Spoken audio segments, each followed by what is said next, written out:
Good morning, students. Welcome back in your SS class. Student, we have started chapter 2 of history, that is from trade to territory, the company establishes power. And already there are, you can say, we have already discussed 4 parts.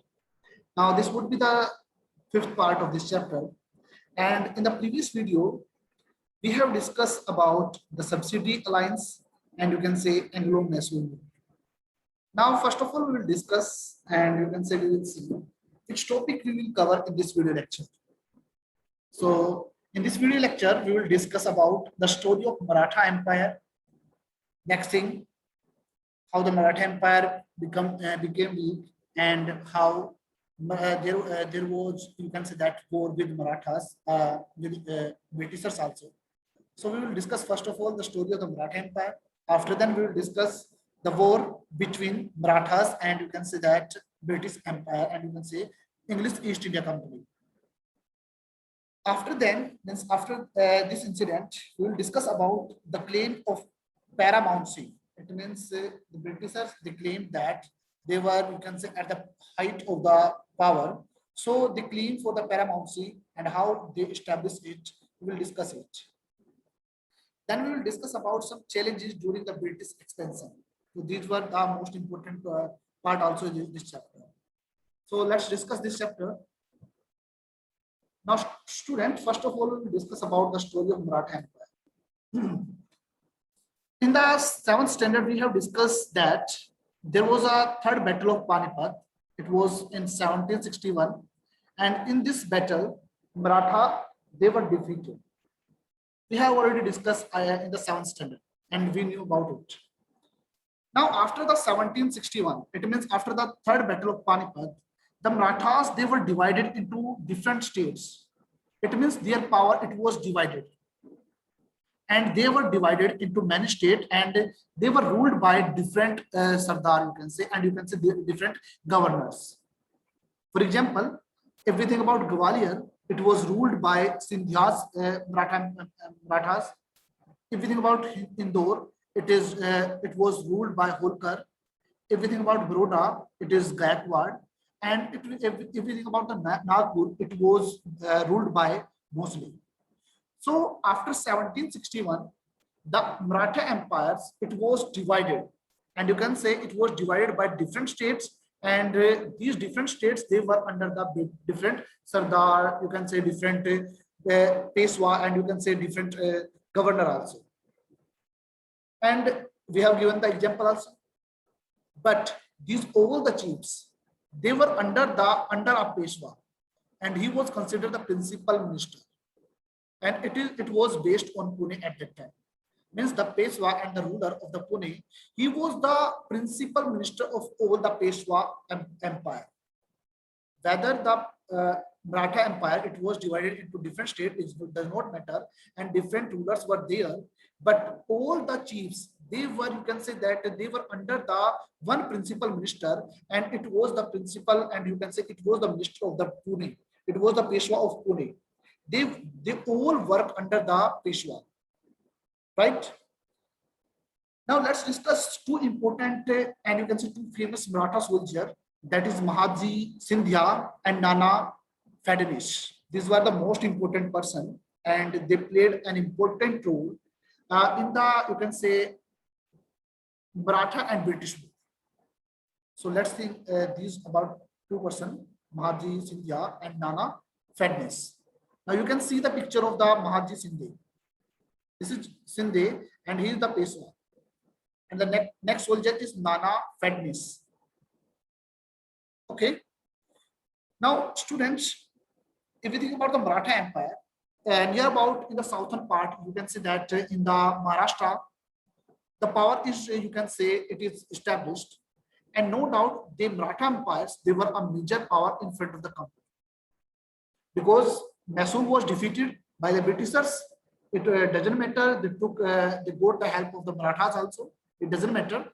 But at that time, now the Marathas, they were the major power in front of company. Now company के सामने जो था, जो major power थी, वो कौन थी? Now this is the Marathas. Right, students? So students, now before company, it was, you can say that, a major power. And from late 18th century, if you think about it, the company also sought to curb and eventually it wanted to destroy the Maratha power also, because it was the major power in front of company after Mysore, and company wanted to expand its empire. So in this expansion, the Maratha, it was our biggest obstacle before them. So the company wanted to destroy the Maratha power. Now question arises here, how did company do so? It means, how did company destroy the Maratha power? We have to discuss this thing. So the students, now question arises, how did the company defeated the Marathas?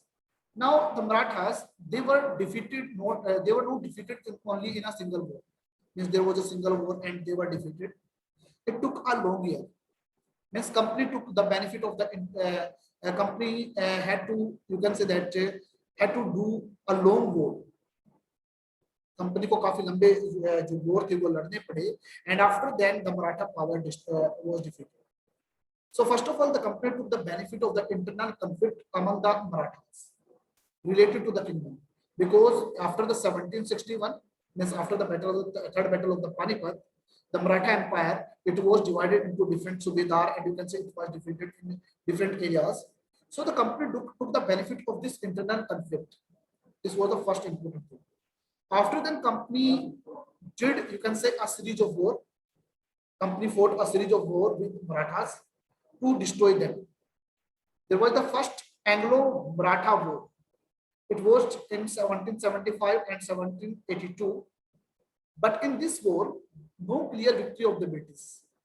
So there was a treaty of the Salbai. It was signed for the 20 years, and for the next 20 years, they would not fight. They would not fight with each other. And again, in the second Anglo-Maratha War, it is in 1803 to 1805. At that time, Britishers, they won the war. They proved to be successful in this war, and for this, they got the territory of the Orissa, Agra, and Delhi. You can say that this that area, it was granted to the Britishers after the second Anglo-Maratha War, because in that war, Britishers won the war.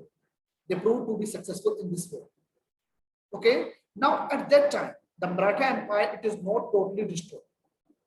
It is just only defeated, and they got some part, only some territory, like Odisha, and you can see Agra and Delhi. Now the third Anglo-Maratha War, it is in 1817 and 1819. And you can say this war, it is a major war, because, and you can say it's an important war, because it provided a decision. Because in this, after this war, and in this war, the Maratha Empire, it was totally destroyed. It was totally crushed.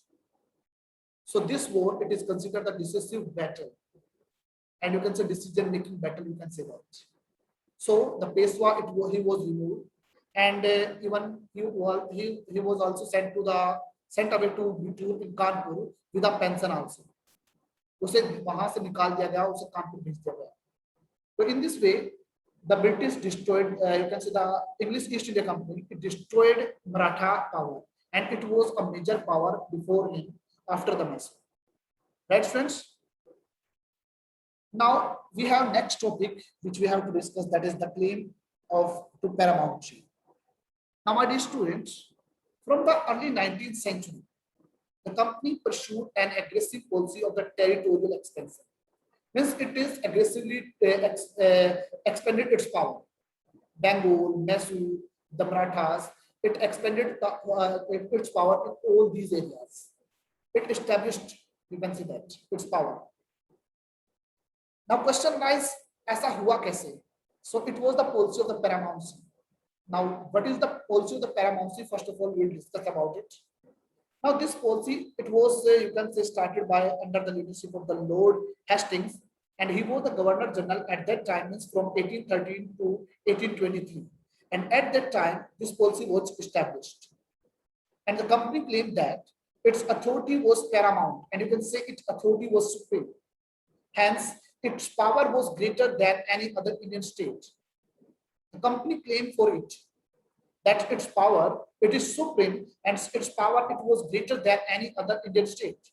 So in order to protect its interest, it was justified that in annexing, or yeah, you can say that in threatening to annex any kingdom, Indian kingdom, अपने interest को, अपने हितों को की रक्षा करने के लिए उसने क्या किया, it started to annex other Indian kingdoms, चाहे वो उसको डरा कर, चाहे उसके ऊपर अटैक करके, चाहे भी डिफरेंट पॉलिसी के माध्यम से उसने अपने अंदर उसको एक्सपेंड किया, बस उसको अपने अंदर शामिल किया.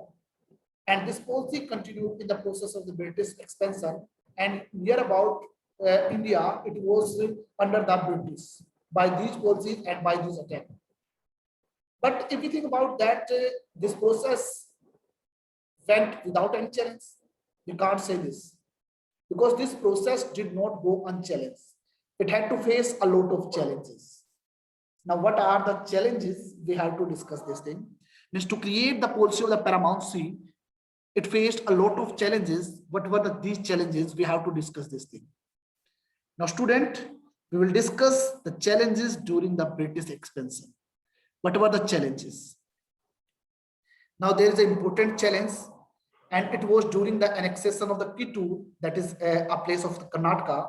Here, there was a female Rani, that is Rani Channamma, Rani Chamma. You can say that we have already knew about Lakshmi Bai, Rani Lakshmi Bai of Jhansi. But dear student, there was a place of Kittur in Karnataka. Here there was a lady ruler, that is Rani Channamma. She took arm against Britisher, and she led an anti-British resistance movement also in this area. However, she was not successful, and she was arrested in 1824 and died in prison in 1829. But she was, you can say that, an important lady at that time, who took arm against Britishers and who led an anti-British resistance movement also in Kittur and you can say in Karnataka. We all knew about Rani Lakshmi Bai, but we don't know about Rani Channamma. She was also a great lady, right, students? Now, in this way, Rayana, a poor chokidar of the Sangoli in Kittur, he carried on this resistance also. Means after the death of the Rani Channamma, a poor chokidar of Sangoli in Kittur, he was also carried this movement, but he was also caught and hanged by the Britisher in 1830. Means उसे भी आप कह सकते हो फांसी की सजा दे दी गई, उसे भी मार दिया गया. So when Britisher expanded its power, it faced a lot of challenges. And Rani Channamma, this type of, it is the example of this type of challenges. Now, this is not a challenge. There are another challenges also. Now, let's discuss about what are the other challenges. For understand this other challenge, we have to discuss about another country, that is Russian country. Now, if you think about the Russia, it is expanded its power towards Asia. Then it is expanded its power whole Asia also, and it started to enter from the northwestern part of the India, in India, you can say in India. So the East India Company, it was worried with the Russian expansion, because at that time Russia might expand across Asia also, and it might also enter India from the northwestern frontier, and you can say northwestern border of the country. Now you can see the world map. See this world map. Now this is Russia, and from Russia it is entered from northwestern part of the country, the northwestern border of India. It is entered. So this was the expansion during the 1830. Now Britishers, they were worried about it. So to sort out this problem, the Britishers did a lot of things. Like the Britishers wanted to secure their control over the northwestern part of the country.